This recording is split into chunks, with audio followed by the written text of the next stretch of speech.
자, 이번에는 대망의 그 도함수활용 세 번째, 미분의 이제 마지막 단원이죠. 이 부분을 개념 한번 설명을 한번 해볼게요.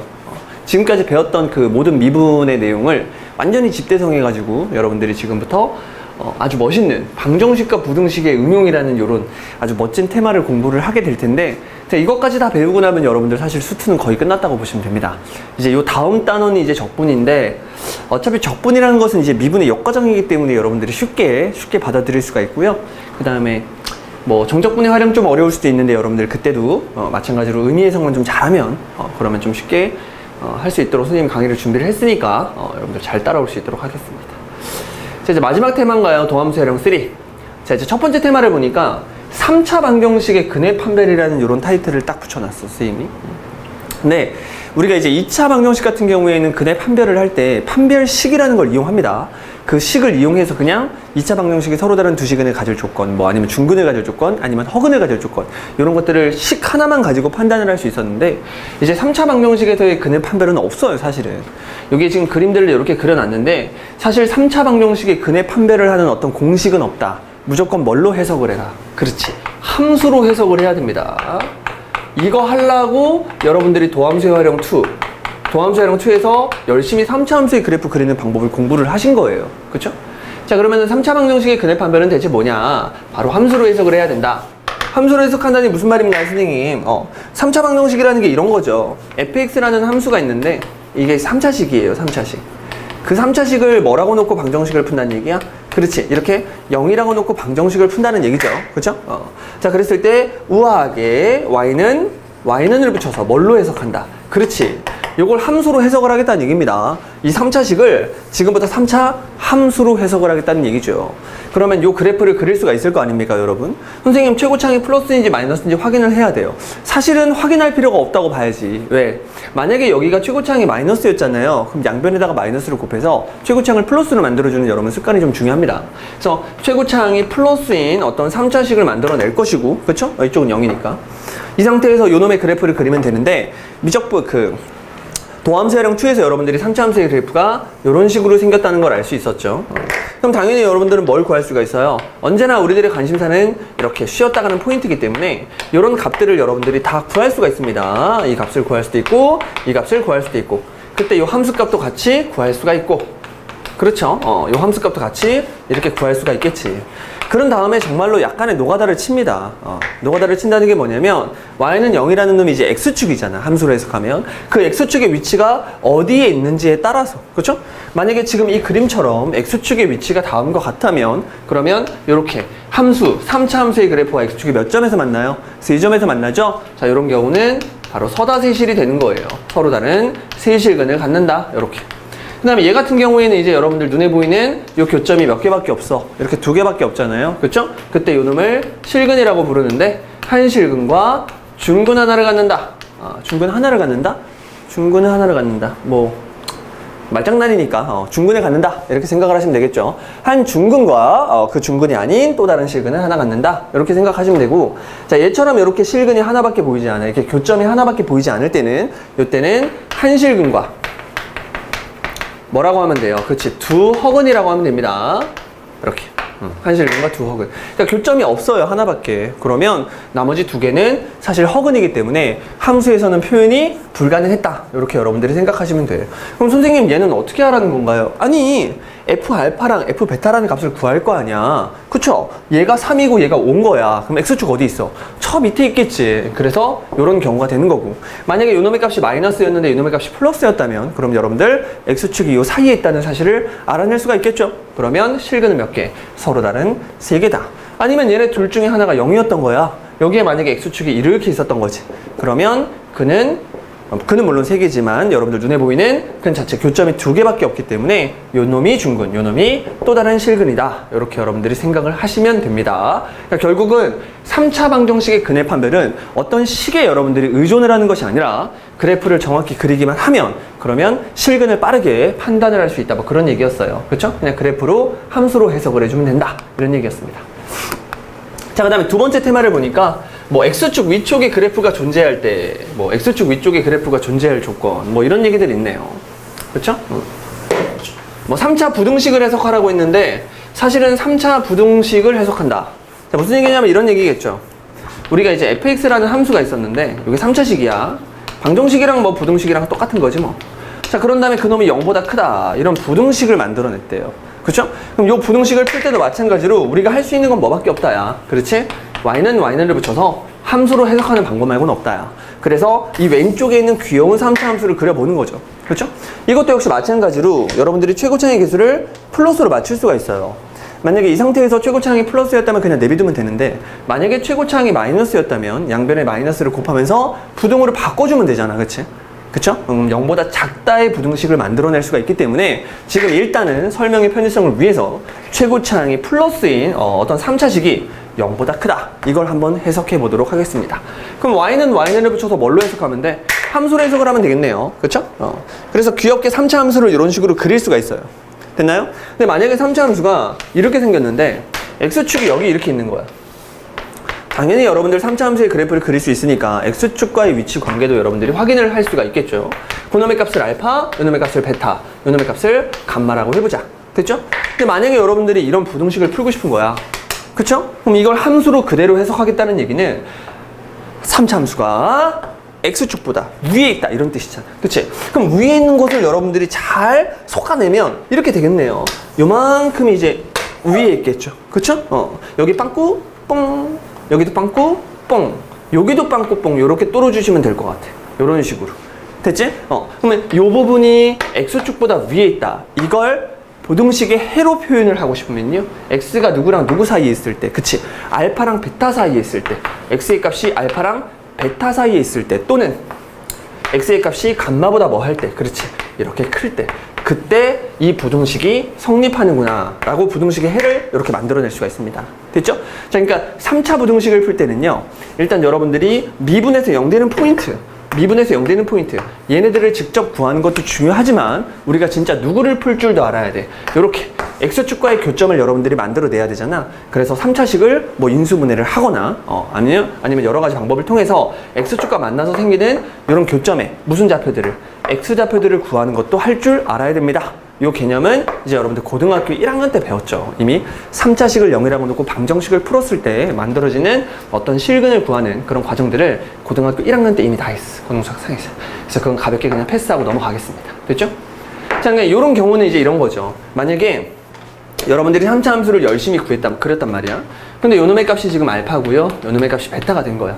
그런데 알파를 집어넣은 함수값과 베타를 집어넣은 함수값을 다 구해봤더니 걔네들이 전부 다 플러스 값을 갖는데, 그럼 3차 함수의 그래프가 이런 식으로 생겼겠죠.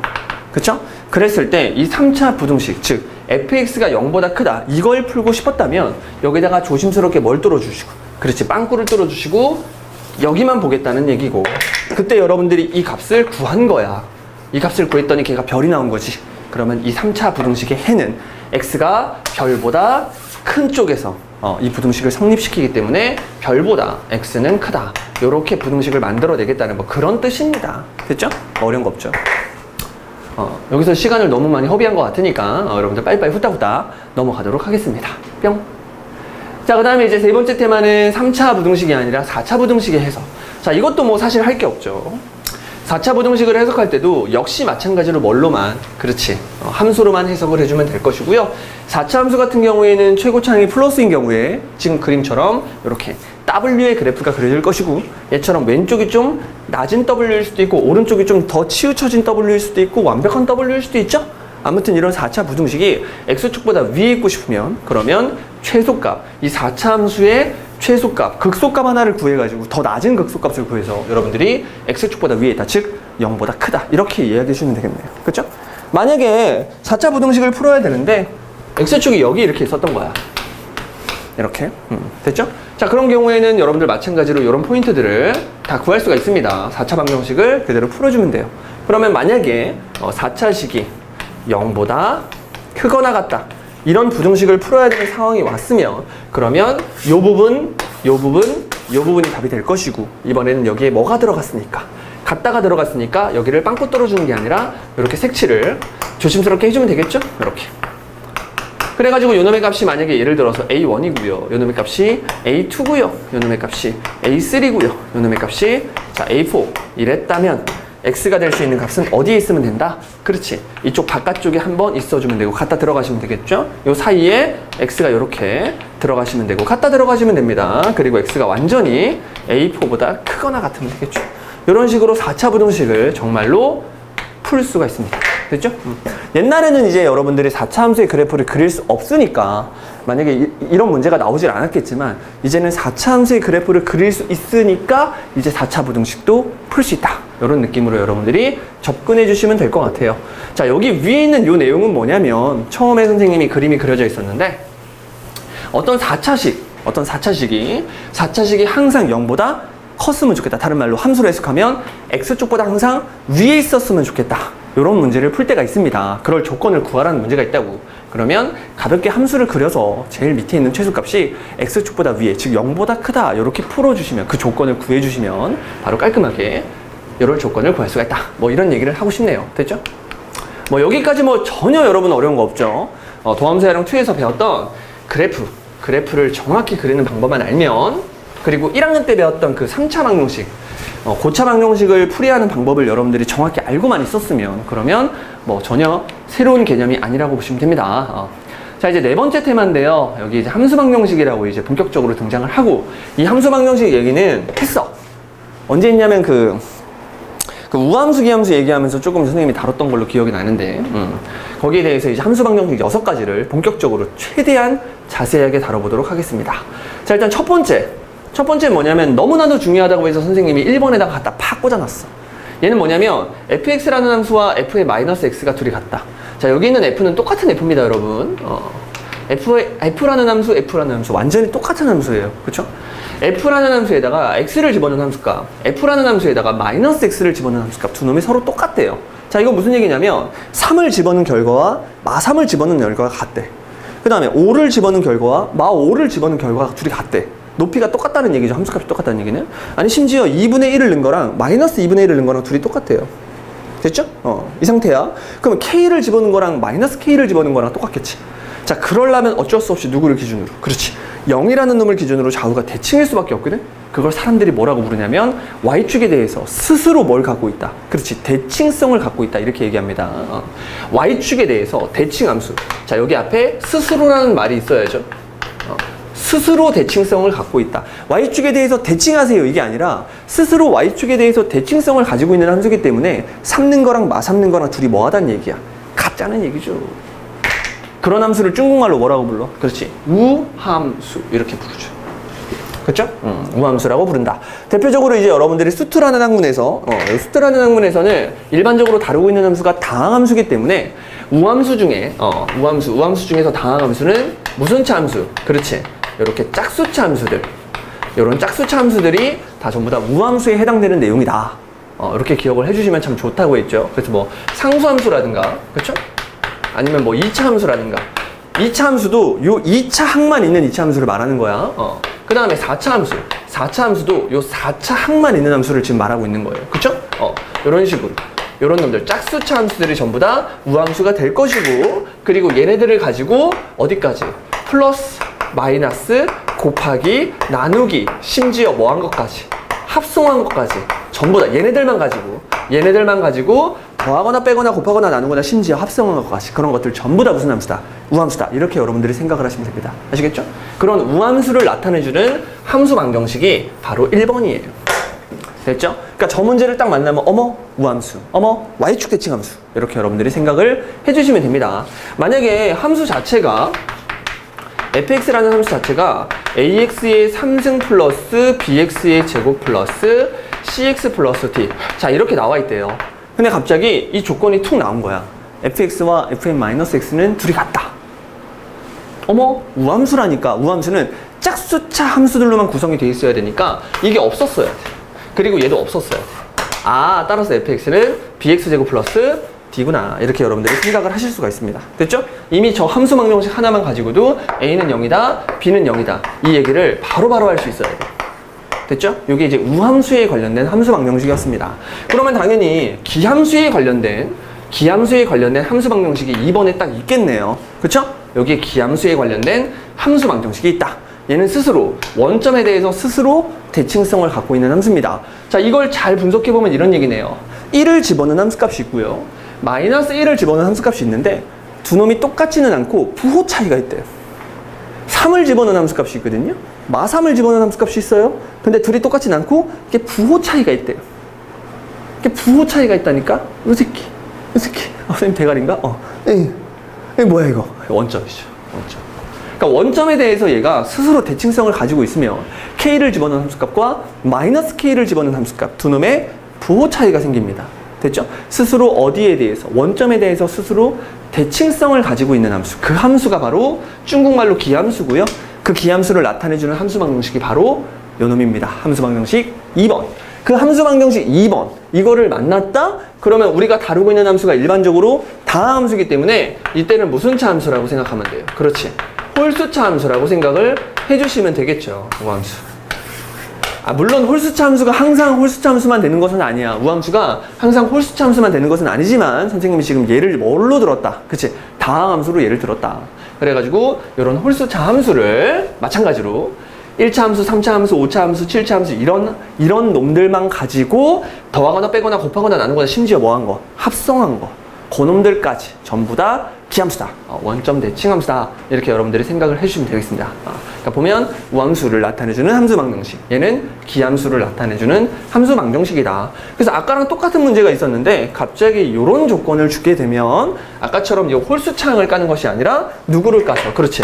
요 짝수차항을 까고 얘네들이 살아있어야 되는 그런 얘기입니다. 이번에는. 괜찮죠? 이렇게 함수 방정식 제일 중요했던 1번과 2번을 처리했어요. 그 다음에 이제 3번. 요 3번 같은 경우에는 여러분들이 이미 수원 시간에 삼각함수 하면서 여러분들 많이 봤을 거야. 주기가 얼마에? a인 함수다. 왜냐하면 x를 집어넣은 함수값과 x보다 얼만큼, a만큼 큰 값을 요걸 집어넣은 함수값이 둘이 똑같으려면 어쩔 수 없이 계속 이게 반복이 돼야지만 이 같은 일이 일어날 수가 있고요. 그때 주기는 a다 라고 생각을 하시면 된다 했어요. 근데 선생님 설명을, 수원 설명을 잘 들었던 학생들이라면 사실 얘가 잘못된 표현이라는 걸 알 수 있습니다. 여러분, 주기가 a인 함수를 나타내주는 함수 방정식은 정확히 말하면 아니야. 정확히 말하면 이게 주기가 a인 놈을 나타내주는 함수 방정식이 되려면 여러분들 이렇게 쓰면 안 된다고 했죠? 주기가 3인, 주기가 3인 함수, 주기가 3인 함수 fx를 이런 식으로 함수 방정식으로 표현하려면 이렇게 말해야 돼. 정확한 표현은 fx와 f의 x 플러스 a를 같게 만들어주는 양수 a의 무슨 값? 최소값. 이 최소값이 3이다. 이게 주기가 3인 함수를 나타내주는 정확한 표현인데 오케이? 이런 표현보다는 그냥 여러분들이 그냥 딱 보고 그냥 주기가 a다 라고 해석을 하고 문제를 푼다고 해서 전혀 문제가 되지 않는다고 했습니다. 단 수원 시간에 배웠던 그 스킬을 잠깐만 복습을 해보면 이걸 딱 보고 주기는 a다 라고 말해도 되지만 주기는 2a다, 주기는 3a다, 주기는 4a다, 주기는 5a다, 주기는 7a다 이렇게 말해도 된다고 했어요. 주기를 늘리는 건 가능하다고 했습니다. 근데 갑자기 얘를 보고 주기를 반으로 줄여서 여러분들이 주기가 a가 아니라 주기가 2분의 a도 됩니다 라고 말하는 이것만 조심하라고 했죠. 주기를 줄이는 건 안 된다고 해서 주기를 늘리는 건 된다고 했습니다. 그리고 또 주기를 늘릴 때도 여러분 마음대로 갑자기 루트 k배를 해주세요. 이건 안 돼. 반드시 자연수배로 늘리는 것만 가능하다. 이거 수원 시간에 정말 강조 많이 했죠. 그렇죠? 주기가 3이다를 나타내주는 함수 방정식의 정확한 표현은 요 놈인데 그냥 문제를 풀 때 그냥 이걸 보고 주기는 a입니다 라고 말해도 전혀 문제가 되지 않아. 그리고 주기를 심지어 늘리는 건 가능해. 하지만 줄이는 건 불가능하다. 이렇게 여러분들이 기억을 해주시면 전혀 고등학교에서 수학 문제 푸는데 전혀 지장이 없다. 이렇게 생각을 해주시면 될 것 같아요. 그렇죠? 그 다음에 4번이 좀 어려운데 4번은 이거 지울게요. 이제 4번은 3번이랑 되게 비슷해서 학생들이 많이 좀 실수를 합니다. 그냥 요런 느낌과 요런 느낌을 되게 비슷하다고 생각을 해가지고 선생님 주기가 2a예요 라고 말할 수가 있는데 진짜 조심해야 돼. 뭘 조심해야 되냐면 지금 이 3번과 4번의 정말 가장 큰 차이점은 XX 똑같은데요. 여기는 X인데 여기는 뭐야? 이거 마이너스 X야, 이거. 이거 조심해야 돼. 만약에 여기가 플러스 X였다면 여러분들 3번. 주기를 나타내주는 함수 방정식이 맞아. 근데 여기가 마이너스이기 때문에 이건 주기를 나타내주는 함수 방정식이 아니라 대칭성을 나타내주는 함수 방정식입니다. 스스로 대칭성을 가지고 있대요. 요 4번은요, 요렇게 표현하는 방법보다는, 요렇게 표현하는 방법이 여러분들한테는 좀 더 보기 좋을 거야. F가 있는데, A에다가, X를 더하니까. 그놈은 F가 있는데, A에서 X를 뺀 값. 요 둘이 같다. 요놈 4번에 있는 함수 방정식과 선생님이 새로 쓴 요 함수 방정식은 완전히 똑같은 의미를 갖습니다. 이게 무슨 뜻이냐면, 여기 A가 있었어요. A가 있는데 X만큼 작게도 만들어보고 X만큼 크게도 만들어본 거예요. 여기 A가 있는데, 그쵸? A를 기준으로 X만큼 작을 때와 X만큼 클 때 함수값이 똑같대. A를 기준으로 1만큼 클 때와 1만큼 작을 때 함수값이 똑같대. A를 기준으로 100만큼 클 때와 100만큼 작을 때 함수값이 똑같대요. 그러면 누구를 기준으로? A를 기준으로 좌우가 뭐 할 수밖에 없어. 그렇지. 대칭일 수밖에 없단 말이야. 그래서 이걸 보면 이제 말할 수 있죠. 얘는 X가 얼마일 때, 그렇지, A일 때, 요 X가 A일 때를 기준으로 선대칭, 좌우 대칭이구나 라고 말할 수가 있거든요. 근데 선생님, 요놈이랑 식이 좀 다른데, 식이 다른데 이거 같은 표현인가요? 네, 같은 표현이에요. X에다가, 여러분들이 X에다가 뭘 집어넣어주면 되죠? X-A를 조심스럽게 집어넣어주면 저놈이랑 똑같은 식이 나옵니다. X에다가 X-A를 그대로 집어넣으면 왼쪽은 이제 fx가 되고요. 오른쪽에 있는 놈, 여기다가 그대로 얘를 집어넣으면 F 안에서 이제 2a-x가 되는 아주 놀라운 일이 펼쳐지고요. 실제로 이 두 식은 완전히 똑같은 식입니다, 여러분. 그렇죠? 왜냐하면 이 식을 줄 때 이렇게 나온다고. 모든 x에 대해서 성립하세요. 임의의 실수 x에 대해서 성립하세요. 이런 얘기가 나오기 때문에 여러분들이 x에다가 뭔가 아무거나 집어넣어도 된다는 그런 느낌으로 x 자리에다가 x-a를 집어넣는다. 이렇게 생각을 해주시면 되거든요. 그래서 이게 둘이 똑같은 표현이죠. 근데 이걸 보고 이걸로 바꾸는 그런 바보 같은 사람이 되면 안 되지. 이걸 보고 해석이 조금 힘들다면 위로 바꿔서 문제를 풀어야겠죠. 그렇죠? 이걸 딱 보면 a를 기준으로 좌우가 대칭이구나. 이렇게 바로 판단이 쓸 거니까 이게 좀 더 보기 좋은 표현은 맞아요. 근데 당연히 출제자는 여러분들을 헷갈리게 하기 위해서 이런 식으로 많이 표현을 하니까 여러분들이 이 표현 자체가 X는 A에 대해서 대칭이다 라고 생각을 하시면 됩니다. 그리고 이렇게 설명을 할 수도 있습니다. 안에 있는 알맹이를 잘 보면요, 얘는 X고 얘는 2a-x잖아. 자, 두 놈을 더해봐. 알맹이끼리 더해봐. 알맹이끼리 더했더니만 2a가 되죠. 자, 그 놈을 반으로 쪼개면 뭐가 돼? A가 되네요. 여기에 어떤 X를 집어넣든 상관없이 알맹이의 합이 2A고 그걸 반으로 쪼개면 뭐가 돼? A가 될 거 아니야? 그래서 얘는 두 놈의 정확히 가운데 누가 있다? 그렇지, A가 있다. 이렇게 생각할 수 있거든. 오케이? 함수값이 똑같은 놈이 있으면 그 놈의 한가운데는 반드시 A가 있다. 즉 A를 기준으로 지금 좌우가 대칭인 상태다. 이렇게 또 해석을 하는 방법도 있습니다. 알맹이의 합이 2A로 일정할 때 얘는 A를 기준으로 좌우가 대칭일 수밖에 없다. 이렇게 해석하는 방법도 있고, 아니면 선생님처럼 이렇게 X 자리에다가 X-A를 집어넣어서 이런 귀여운 함수 방정식으로 바꿔놓으면 좀 더 보기 편할 것이다. 이렇게 해석하는 방법도 있습니다. 아무튼 4번이 이게 굉장히 어렵고 중요합니다. 대칭성을 나타내주는 함수 방정식. 그리고 사실은 이 3번과 4번, 그러니까 1번, 2번, 3번, 4번을 사실 같은 걸로 보는 거야. 왜냐하면 이 4번도 사실은 1번에서 확장이 된 거예요. 이 1번은 정확히 말하면 이거 아니야? 이 x라는 놈이 사실 0에다가 x를 더한 개념이고요. 이 마이너스 x라는 것은 0에다가 x를 빼는 개념이거든. 그러니까 0에서 x만큼 큰 놈과 x만큼 작은 놈의 함수값이 똑같다. 그러니까 0을 기준으로 좌우가 대칭이다. 이 얘기를 했던 거야. 똑같은 얘기예요. 똑같은 얘기. A를 기준으로 x만큼 큰 놈과 x만큼 작은 놈, 그 두 놈의 함수값이 똑같다. A를 기준으로 좌우가 대칭이다. 이게 똑같은 얘기예요. 사실은 1번, 2번만 할 수 있으면 사실 4번으로 확장시키는 것도 어렵지 않고. 그리고 4-1번도 있는데 4-1번은 이제 A라는 포인트에서의 선대칭을 말하는 것이 아니라 점대칭을 말하는 것도 있어요.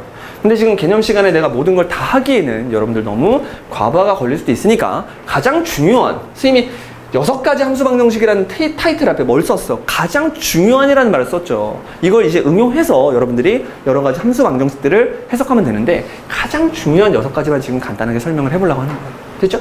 그래서 요 정도까지, 요 4번까지는 확실히 인지를 좀 하고 있어야 된다.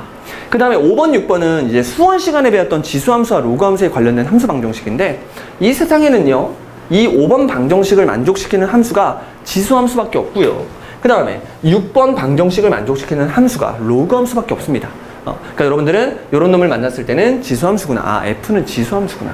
이런 놈을 만족시킬 때는 아, F가 로그함수구나. 이렇게 생각을 하시면 되고요. 한번 확인하는 작업만 하고 넘어갈게요. 자, 지수함수는 뭐냐면요. 아주 귀여운 함수죠. y는 ax. 이런 거고. 설명을 하기 위해서 얘를 fx라고 하겠습니다. 이렇게. 자, 그러면 f에다가 x 플러스 y를 집어넣겠다는 얘기는 뭐예요? 그렇죠? a의 x승과, 그렇죠? y승. 요렇게 하겠다는 얘기인데, 지수법칙에 의해서 얘가 a의 x승 곱하기 a의 y승으로 이렇게 쪼개질 수 있고요. 얘를 뭐라고 부른다? fx. 얘를 뭐라고 부른다? fy. 그래서 요 5번 방정식이 성립함을 보여줍니다. 알겠죠? 요런 걸 만나면 지수함수다. 그 다음 얘도 마찬가지입니다. 얘가 로그 함수인 것만 보이고 끝낼게요.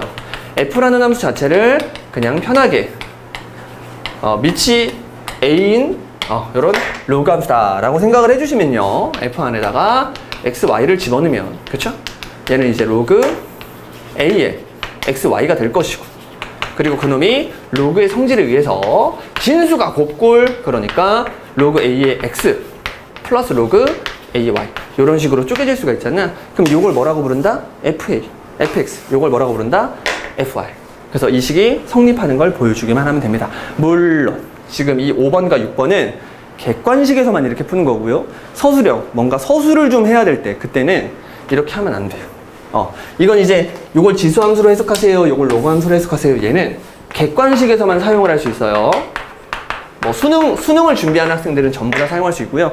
학교 시험 서술형, 그러니까 단답형도 그냥 하면 되거든요. 단답형도 그냥 하면 되는데, 서술형, 어떤 풀이를 요구하는 거에서는 얘를 이렇게 지수함수, 로그함수라고 하면 안 돼요. 그때는 선생님 어떻게 해야 돼요? 그런 문제가 있으면 선생님이 보여줄 수는 있겠는데 별로 거의 나오진 않습니다. 그냥 하면 돼. 문제에서 하라는 대로 그냥 일일이 써가면서 계속 하다 보면 그럼 결국 여러분들이 원하는 답을 얻어낼 수가 있습니다. 노가다를 이렇게 치면 얻어낼 수 있는 상황이 되기 때문에 뭐 중요하지 않습니다.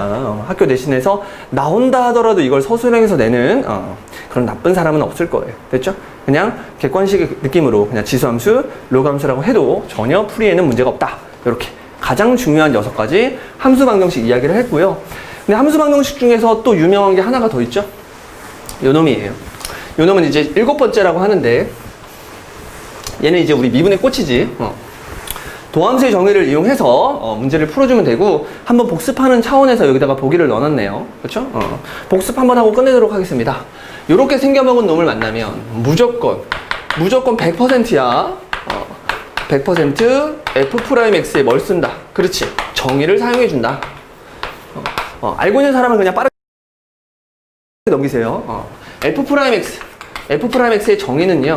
리미터 h가 어디로 갈 때? 0으로 갈 때 분수 찌꺼고 h분의 f의 x 플러스 h 그리고 마이너스 fx. 요게 이제 바로 f'x의 정의예요.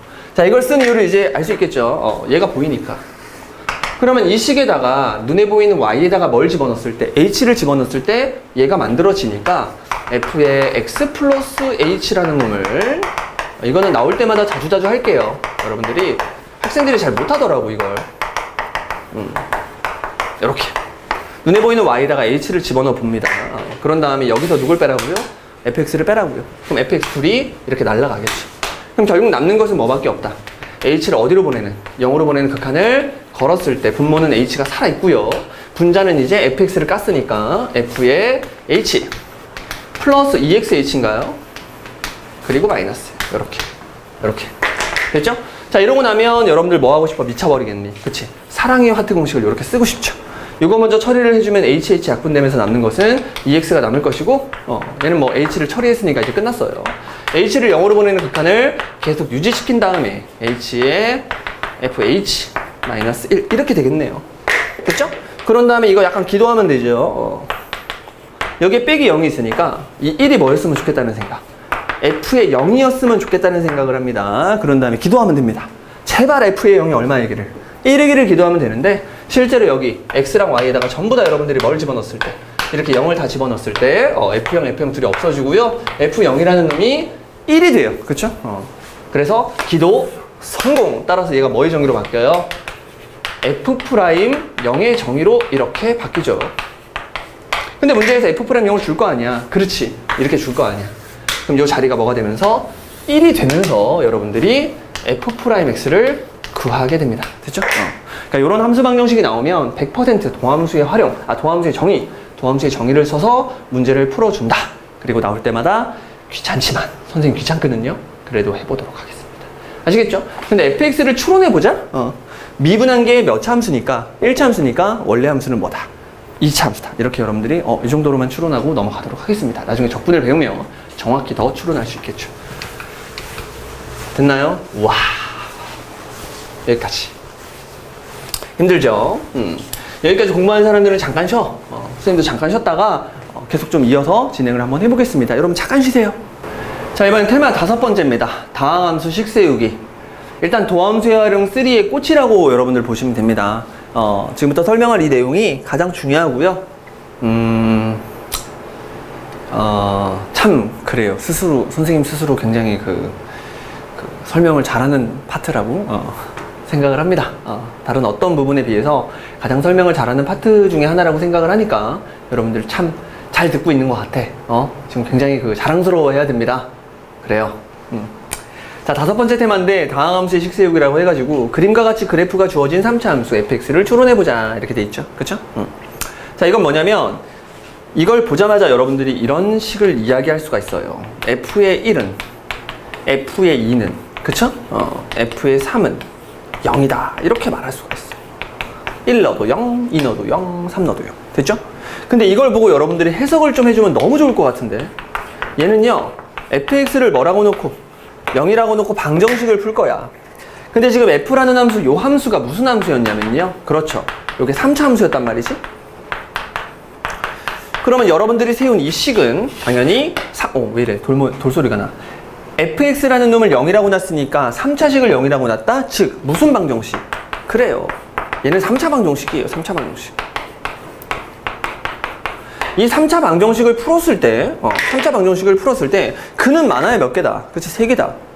근데 얘를 봐봐요. 1 넣어도 0, 2 넣어도 0, 3 넣어도 0이네? 이런 x값들을 무려 3개나 준 거야. 이 3차 방정식을 풀었을 때 x가 될 수 있는 값이 1, 2, 3이다. 아니 3차 방정식은 근이 많아야 3개인데 1, 2, 3이 다 준 거야.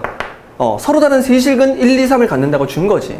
그러면 요게 3차식이잖아요. 그쵸? 3차식에다가 1 넣어서 0 되고 싶대. 그럼 어떤 다항 함수는, 어떤 다항식은 1을 넣었을 때 0이 될 수 있는 유일한 방법이 뭐밖에 없다. x-1을 인수로 가질 수밖에 없다. 이거 인수정리 쓰는 거야. 1학년 때 배웠던 인수정리. 마찬가지로 2를 집어넣었을 때 0이 된대요. 어떤 다항식에다가 2를 넣었더니 0이 된대요. 그러면 반드시 x-1을 인수로 가져야 돼요. 같은 원리로 여기다가 3을 집어넣었더니 얘가 0이 돼야 된대. 그러면 f라는 이 다항식은 반드시 액마3을 인수로 가져야 돼요. 여기까지 괜찮나요? 선생님 뒤에 뭔가를 더 가질 수도 있잖아요. 그치, 원래는 뭔가를 더 가질 수도 있겠지. 하지만 지금 내가 얘를 몇 차 함수라고 했어? 3차 함수라고 했으니까 이거보다 더 가지면 안 되지. 하지만 뭐는 더 가질 수 있다. 그렇죠. 최고차항의 개수는 얼마인지 모른다. 현재 이 그림을 가지고는 최고차항의 개수를 알 수가 없어요. 됐죠? 그러니까 이런 느낌으로 여러분들이 fx를 최고차항의 개수는 모르고 x-1과 x-2와 x-3을 인수로 가지고 있다 라고 여러분들이 해주시면 됩니다. 됐죠? 이렇게 fx는 다음과 같다. 그리고 그래프가 오른손을 들고 있기 때문에 당연히 최고차항은 무슨 수? 플러스다. 이렇게 여러분들이 생각을 해주시면 되겠죠. 당연히 이 a를 구하기 위해서 어떤 또 다른 정보를 줍니다. 어떤 함수값 하나를 더 추가적으로 줘서 이 a를 구할 수 있게 해주는 거죠. 됐죠? 제발 이러지 마세요. 이걸 보고 이렇게 하는 애들이 있어. 3차 함수가 있거든? 선생님 3차 함수는요 ax의 3승 플러스 bx의 제곱 플러스 cx 플러스 d잖아요. 근데 여기다가 1 넣은 게 0이고 2 넣은 게 0이고 3 넣은 게 0이니까요 다 이걸 다 대입해가지고 식을 3개를 만드는 귀여운 친구들이 절대로 돼서는 안 됩니다. 그런 문제는 거의 0.1% 정도밖에 안 나와. 그럼 선생님 나오면 어떻게 해요? 나오면 하면 되죠. 근데 선생님 얘인지 어떻게 알고 해요? 당연히 얘로 풀어야죠. 당연히 얘로 문제를 막 푸는데 아무리 해도 안 돼. 더 이상 쓸 수 있는 인수정리가 없어. 자, 그럴 때는 젠장, 이게 0.1%의 바로 그거구나 한 다음에 마지막으로 노가다를 떼어주면 되는 거지. 이런 문제를 만났는데 처음부터 노가다를 떼어? 시간 낭비예요. 아시겠죠? 이게 바로 이제 다항식의 식세우기다. 그러면 얘 같은 경우에는 지금 선생님이 3차 함수만 극단적으로 예를 들었는데 뭐 이런 게 있을 수 있겠죠. 이런 게 4차 함수가 이렇게 있어가지고 여러분들이 여기가 이제 0이고 여기가 1이고 여기가 2고 여기가 3이다. 반드시 얘가 무슨 축일 때? X축일 때 그때 똑같이 fx를 0이라고 놓고 방정식을 풀었을 때 x가 될 수 있는 값이 0, 1, 2, 3이고 반드시 얘는 몇 차식? 4차식, 즉 4차 다항 함수기 때문에 얘가 4차 다항의 개념이기 때문에 반드시 가지고 있다고 말하면 됩니다. 무엇을? x를 x-1을 x-2를 x-3을 가지고 있다라고 말해주시면 됩니다. 1학년 때 좀 고난도의 문제를 많이 풀었던 학생들 같은 경우에 인수정리가 아마 익숙할 거야. 됐죠? 얘도 마찬가지로 오른손을 이렇게 들고 있기 때문에 최고차의 개수는 플러스. 근데 그 값을 현재까지 알 수는 없네요. 됐죠? 이런 식으로 여러분들이 처리를 해주시면 아주 깔끔하게 일단 기본적인 다항함수의 식 세우기는 일단 완성. 5차 함수도 할 수 있고 2차 함수도 할 수 있고 일단 다항함수면 다 할 수 있어. 근데 이것만 가지고는 여러분 당연히 문제를 풀 수가 없잖아요. 그쵸? 그래가지고 짜잔 6번째 테마 바로 함수추론이라고 선생님이 타이틀을 붙여버렸고요. 이 함수추론의 개념만 정확히 알고 있으면 그래도 어느 정도 여러분들이 고난도 문제까지도 좀 해결을 할 수가 있으니까 함수추론 요 4가지 준비했거든요. 요 4가지 내용을 정확히 숙지할 수 있도록 하겠습니다. 방금 했던 내용을 약간 일반화 시켜 놓은 거거든. 함수추론 그래서 1번 있고 2번 있고 3번 있고 4번이 있는데 요 4개를 여러분들이 정확히 숙지하는 그런 시간을 지금부터 가져보도록 하겠습니다. 아시겠죠? 자, 함수추론 1번 방금 했던 얘기예요. 최고차의 개수가 하트인 3차 함수가 있다. 그때 이것을 만족한다. 이렇게 자주 나오는 얘기입니다. 가장 자주 나오는 얘기죠. 자, 이런 놈을 만나면 방금 했던 얘기 한 번만 더 복습을 하면요. 일단 문제에서 3차 함수라고 했고 최고차항을 하트라고 했고요. 됐죠? 그러면 요게 의미하는 게 뭔지를 한 번만 써보면 fx를 0이라고 놓고 방정식을 풀겠다는 얘기입니다. 그쵸? 근데 함수 f가 지금 3차 함수라고 했으니까 얘는 3차 방정식을 풀겠다는 얘기죠. 됐죠? 3차 방정식의 근은 만화의 세기. 아니? 이 3차 방정식을 풀었을 때 A는 0이고 B는 0이고 C는 0이었으니까 요놈의 서다 세실을 준 거네요. X가 A, X가 B, X가 C. 자, 이렇게 여러분들이 방정식으로 해석을 한번 해주면 됩니다. 자, 그러면 이 방정식이 A, B, C라는 근을 가지려면 반드시 얘는 가지고 있어야 되죠? X-A라는 놈, X-B라는 놈, X-C라는 놈을 반드시 뭘로? 인수로 가지고 있어야 되고 더 갖고 싶어도 얘가 3차식이었기 때문에 더 못 갔습니다. 됐죠? 하지만 뭔 가질 수 있다. 그치? 최고차의 개수는 문제에서 하트라고 줬으니까 이렇게 최고차의 개수는 하트다. 이런 식으로 여러분들이 fx를 식으로 정확히 표현할 수가 있습니다. 이게 바로 함수추론 첫 번째예요. 됐죠? 바로 2번으로 넘어갈까요? 2번으로 뿅 넘어가면 똑같아. 1번이랑 똑같아요. 최고차의 개수가 하트인 3차 함수 y는 fx가 똑같죠? 그런 다음에 fa는 fb는 fc는 여기까지도 똑같아. 그쵸? 근데 얘는 함수 방정식 그러니까 함수추론 1번 얘는 0이라고 해놨고 얘는 아무 얘기를 안 해놨어요. 아, 참 얘가 뭐였으면 좋겠는데 0이었으면 좋겠는데 0이라고 안 해놓은 거야. 그게 바로 함수추론 두 번째입니다. 만약 여러분들이 얘를 0이라고 해놓지 않았다면 여러분 마음대로 0이라고 쓰는 건 안 되지. 그건 안 돼. 그래서 얘를 뭐라고 쓸 거야? 자, K라고 놉니다. 그러니까 뭔진 모르겠지만 저 값이 있을 거 아니야? 저 값을 여러분들이 K라고 놔주는 거야. 그러면 똑같아요. 지금부터 여러분들은 어떤 방정식을 풀어야 되냐면 fx를 0이라고 놓고 방정식을 푸는 것이 아니라 fx를 자 이렇게 k라고 놓고 방정식을 풀면 되겠습니다. 됐죠? 이런 방정식을 풀었을 때 A는 K고 B는 K고 C는 K니까 이 방정식을 3차 방정식이라고 할 수 있고 그 3차 방정식이 역시 마찬가지로 서로 다른 세시근을 가질 수 있고 그 x의 값이 A, B, C다 라고 알려준 거죠. 그쵸? 근데 여러분들이 이 방정식을 푸나 K를 반대쪽으로 밀어서 fx-k는 뭐다? 0이다. 이렇게 놓고 방정식을 푸나 사실은 똑같은 방정식이죠. 그쵸? 마찬가지입니다. 이 방정식을 푸나 이 방정식을 푸나 똑같아. 그럼 이 방정식도 역시 3차 방정식이 될 것이고요. 그리고 서로 다른 세시근을 가질 거 아닙니까? 이렇게. 됐죠? 근데 이래놓고 나서 0 왼쪽에 있는 요 놈을 봤더니 이 녀석 역시 3차식에다가 그쵸? 상수항 어떤 상수 K를 뺀 거니까 여전히 3차식이라는 사실은 유효합니다. 다항식이라는 사실이 유효하다고. 그럼 이 식 전체에다가 여러분들이 A를 집어넣었을 때 성립, B를 집어넣었을 때 성립, C를 집어넣었을 때 성립, 다른 말로 A를 집어넣는 게 0, B를 집어넣는 게 0, C를 집어넣는 게 0이니까 이때도 똑같이 인수정리라는 걸 쓸 수 있는 거야. A를 집어넣어서 0이 되니까 이 왼쪽에 있는 이 통째로 되어 있는 이 식이 반드시 X-A를 가지고 있어야 되고 X-B도 가지고 있어야 되고 X-C도 가지고 있어야 돼요. 됐죠? 그리고 F라는 놈의 최고 차이인 계수가 지금 하트였기 때문에 이 놈의 최고 차이인 계수도 여러분들이 하트라는 사실을 알 수 있어. 선생님 K를 뺐는데요. K를 백날 빼봐라. 최고 차이인 계수는 변하지 않죠. 여전히 하트가 유효하다. 이렇게. 그럼 여러분들 추론한 거야. fx를 추론한 게 아니라 fx에서 k를 뺀 게 다음과 같이 이렇게 생기면 된다. 됐나 여기까지? 그러면 이제 누구를 여기 있는 k를 여기로 이제 이항을 시켜서 뒤에다가 조심스럽게 플러스 k를 미안합니다. 써주면 됩니다. 이렇게 뒤에다 플러스 k를 써주면. 그러니까 결국은 그냥 뭐냐면 함수출은 1번은 함수값 자체를 0이라고 준 거고 함수출은 2번은 함수값 자체를 0이라고 주지 않고 다른 걸로 줬다고 생각하시면 돼요. 다른 걸로 줬다고 생각을 하시면 뭐 이렇게 생각해도 되겠네요. 그냥 0이라고 한 다음에 함수출은 1번을 써주고 그리고 그 값을 맨 뒤에 더해주세요. 이렇게 여러분들이 생각을 해도 좋고 아니면 처음 배울 때는 지금 내가 했던 이 방법을 조금 귀찮지만 다 쓰는 게 좋아요. 그래야 여러분들 기억도 오래 남을 것이고 지금 내가 하고 있는 그러니까 여러분들이 하고 있는 그 인수정리를 이용한 이 함수추론이 이런 느낌이구나 이게 응용력도 좀 생기니까 선생님이 했던 이 과정을 이렇게 순차적으로 써내려가면서 여러분들이 함수추론을 연습하는 게 좋습니다. 만약에 그냥 이거를 그냥 뒤에다가 플러스 K 하면 돼 라고 그냥 대충 넘어가는 학생이 있다면 기억력도 오래 가지 않고요. 그 학생한테는 응용력이 좀 생기기 힘들다 뭐 그런 얘기를 하고 싶네요. 그렇죠?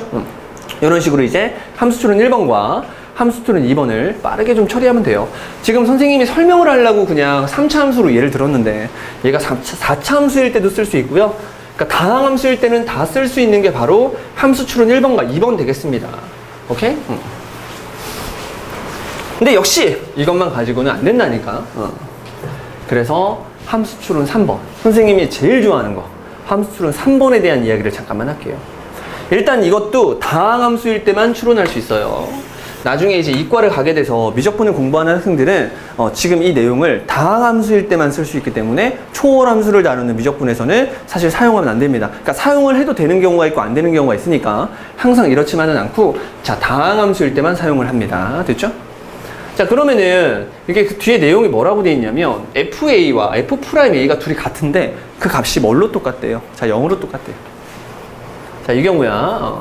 자, 이 경우는 이걸 좀 여러분들이 잘 알아볼 수 있도록 따로따로 쓸게요. 일단 FA는 0이에요. 그쵸? 그리고 F'A도 0입니다. 이렇게. 근데 당연히 여러분들은 요 왼쪽, 오른쪽 두 놈을 잘 보면 요 놈이 해석하기가 좀 쉬워. A를 집어넣으면 뭐다? 0이다. A를 집어넣으면 0이다. 주어진 함수 자체가 A, 0을 지난다는 얘기거든. 주어진 함수 자체가 A, 0을 지난다는 게 X축이랑 주어진 함수 F라는 함수가 X축에서 만난대요. 어디? A라는 포인트에서. A라는 포인트에서 지금 만난다는 얘기야. 그러니까 이 점을 지난다는 얘기입니다. 이 점을 지금 지나고 있어요. 그러니까 FA는 0이다. 이 얘기를 할 수 있는 거야. 근데 그냥 지나지 않고요. 이게 뭔 뜻이야? 주어진 함수를 미분해서 A를 집어넣겠다. 다른 말로 쉬었다 간다는 얘기거든. A라는 포인트에서 프라임이 0이라는 얘기는 잠깐 쉰다는 뜻이야. 그럼 여러분들이 그래프를 그렸을 때 쉰다는 표현 많이 봤잖아. 자, 쉴 때 어떻게 쉬었니? 이런 식으로 쉬었죠. 극소가 되면서 쉴 수도 있고요. 극대가 되면서 쉴 수도 있습니다. 프라임이 0일 때. 그쵸? 아니면 증가하다가 잠깐 쉬었다가 다시 증가하는 상황이 될 수도 있죠. 요렇게 프라임이 0인 경우도 있고요. 감소하다가 잠깐 쉬었다가 다시 감소하는 경우도 있죠. 자, 이런 경우도 이제 쉬었다 가는 포인트라고 얘기하는데 이 점을 지나면서 그쵸? 쉬었다 갈 수 있는 방법은 이런 경우 또는 이런 경우 총 4가지 경우가 있어요. 그리고 그 4가지 경우 중에 이런 경우를 선생님은 뭐라고 부를 거냐면 찰랑거린다라고 부르겠습니다. 여러분, 물이 있어요. 물이 있는데 여러분들이 물 수면 위를 이렇게 착 이렇게 해봐. 찰랑거리죠, 자식아. 그러니까 이게 찰랑거린다는 표현을 쓰겠다고요. 좀 적당한 표현 같아. 정말 찰랑거리고 있잖아요. 물. 그러니까 물이라고 생각하면 찰랑 됐죠? 그리고 이런 표현은 요런 놈들을 그냥 우리끼리 이렇게 부를게요.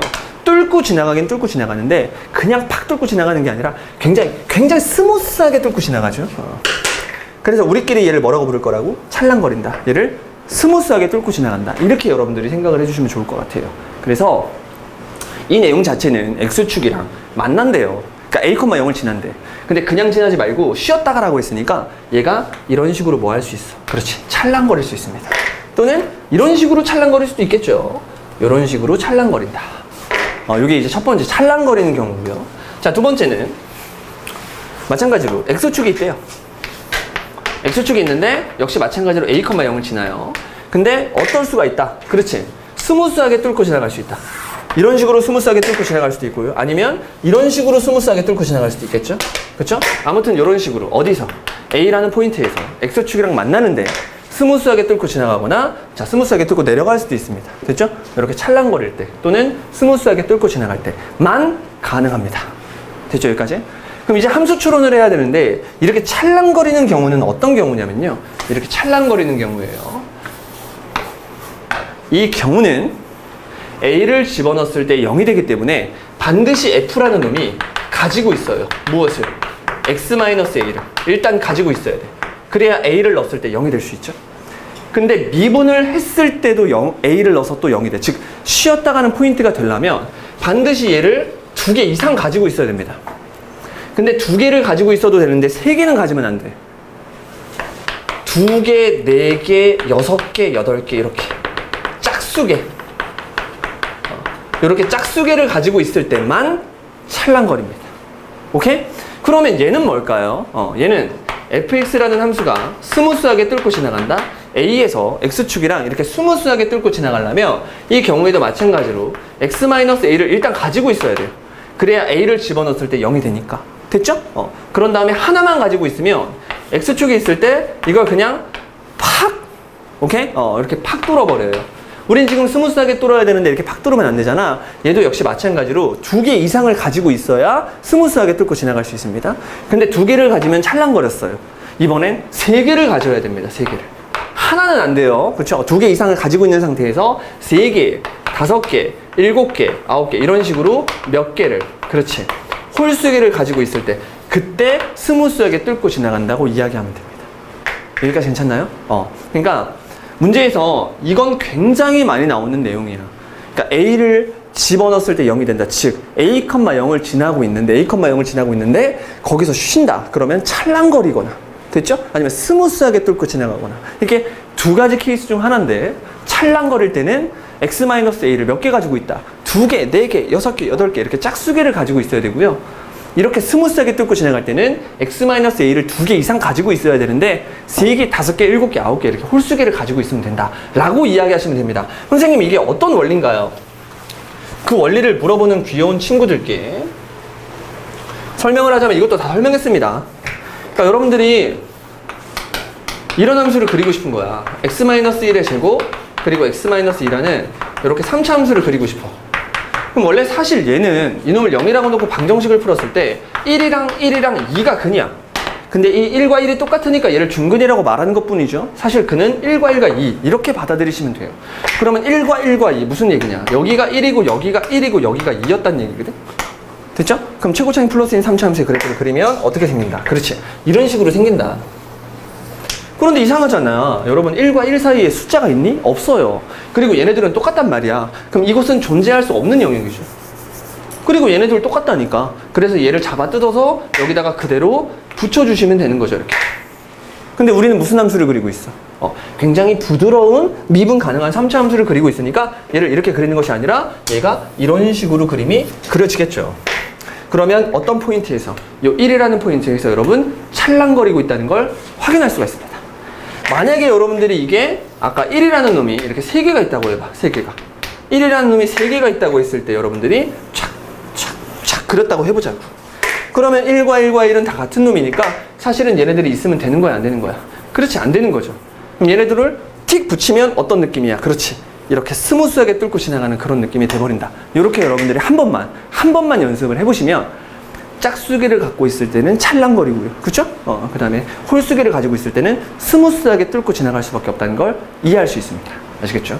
그래서 요 가장 중요한 함수 추론 세 번째 함수가 A, 0을 지나는데 그 점에서 쉬었다 간대. 그러면 찰랑거리거나 스무스하게 뚫고 지나가는 방법밖에 없다. 찰랑거리면 그놈을 몇 개씩 갖고 있다. 2개, 4개, 6개, 8개 짝수개를 갖고 있어야 되고요. 스무스하게 뚫고 지나갈 때는 홀수개를 갖고 있어야 된다. 근데 하나는 안 돼. 2개 이상의 홀수, 3개, 5개, 7개, 9개 이런 식으로 가지고 있어줘야 된다. 이게 인수정리의 기본 원리입니다. 아시겠죠? 자, 네 번째. 사실 이 네 번째는 어떤 내용은 아니고요. 이제 함수 방정식 1번, 2번, 3번을 다 배웠으니까 그걸 가지고 네 번째를 이제 만들어내는데 4차 함수에서 많이 나오는 함수 추론이라서 선생님이 네 번째라고 타이틀을 그냥 준 것뿐입니다. 됐죠? 자, 그러면 네 번째는 무슨 얘기냐? 4차 함수가 다음과 같대요. 자, 그랬을 때 FA와 FB는 같대. 그리고 F'A와 F'B는 또 0이래요. 자, 요걸 만족하는 함수 F, 4차 함수를 한번 추론해 보도록 하겠습니다. 일단 이게 무슨 얘기냐면 FA와 FB는 같다고 했으니까 함수 추론 2번을 생각해야겠죠? 정확히 말하면 1번을 확장시킨 2번을 생각해야 되네요. 이 값이 뭔 줄 모르니까 그냥 여러분들은 자, K라고 한번 해보는 거야. 됐죠, 여기까지? 자, 그런 다음에 요 놈은 귀엽네요. A에서 쉬었다가 하고요. B에서 쉬었다 한대. 됐죠? 그럼 자, 이거를 식으로 한번 써보자. 식으로 쓰면 fx를 뭐라고 놓고, 그렇지, k라고 놓고 여러분들이 몇 차 방정식을? 4차 방정식을 푼 거예요. 여기까지 괜찮나요? 4차 방정식을 풀었을 때 원래 4차 방정식은 근을 몇 개 줘야 돼? 4개 줘야 되는데 얘는 지금 공개된 근이 A와 B밖에 없는 거야. 물론 뒤에 뭔가 2개가 더 있을 수도 있어요. 그 2개가 얘랑 같을 수도 있고 다를 수도 있고 아직 몰라요. 공개된 근은 2개입니다. 됐죠, 여기까지?